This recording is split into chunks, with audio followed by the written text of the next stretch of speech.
Hello friends, good evening. Welcome to our YouTube channel Study Time 99. So friends, how are you? I hope you all are good and perfect.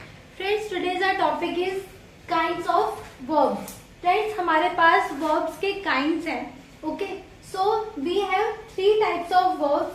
First is intransitive, second is transitive and third is auxiliary. Friends, ये सारे verbs हम इस video में समझेंगे और हमने verb की जो डेफिनेशन है वो हमारी प्रीवियस वीडियो में है, आप उनको जाके देख सकते हैं. ओके, सो फ्रेंड्स, हम आज इंट्रांजिटिव वर्ब के बारे में समझेंगे.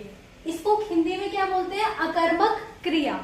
तो इसकी डेफिनेशन है जब वाक्य में कोई कर्म ना हो, मतलब कि अगर आपने किसी सेंटेंस में, किसी बात में, किसी भी वाक्य में कोई काम ना करा हो, परंतु बट उसका पूरा आशय समझ में आ जाए. आशय का मतलब होता है फ्रेंड्स मीनिंग.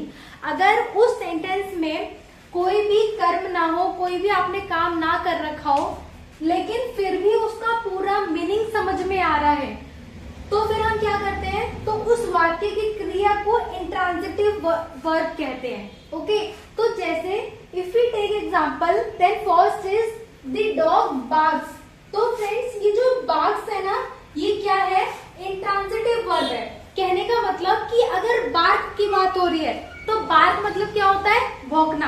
तो जाहिर सी बात है कि एक डॉग है, वही क्या करता है? बार्क करता है. Okay, next is Sita sings. तो यहाँ पे फ्रेंड्स जो सिंग्स है वो क्या है? हमारा इंट्रांजिटिव वर्ब है. कहने का मतलब सीता या तो पोयम गा रही होगी या फिर कोई सॉन्ग गा रही होगी.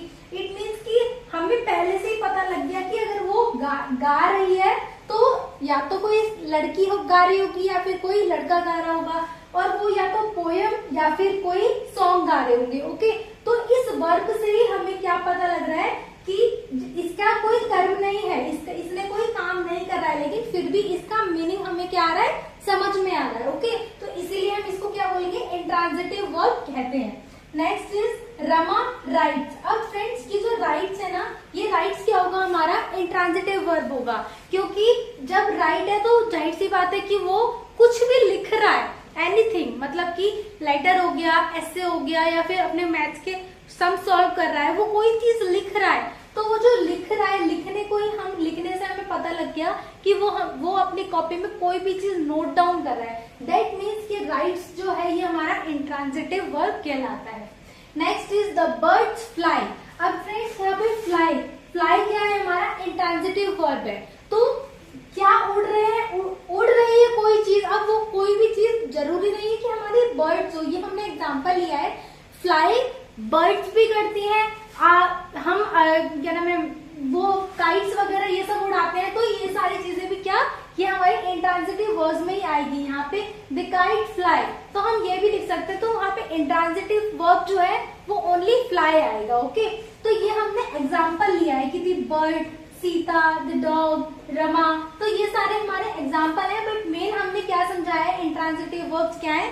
बार्क्स है, राइट्स है, सिंग्स है, देन फ्लाई है. तो ये सब चीजें किस में आएंगी फ्रेंड्स? हमारी इंट्रांजिटिव वर्ब्स में आएगी, जिसको हम हिंदी में क्या बोलते हैं? अकर्मक क्रिया बोलते हैं.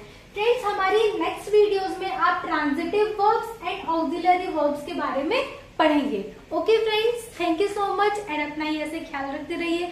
अगर आपको हमारी वीडियो पसंद आए तो please like and subscribe my channel. Thank you so much friends.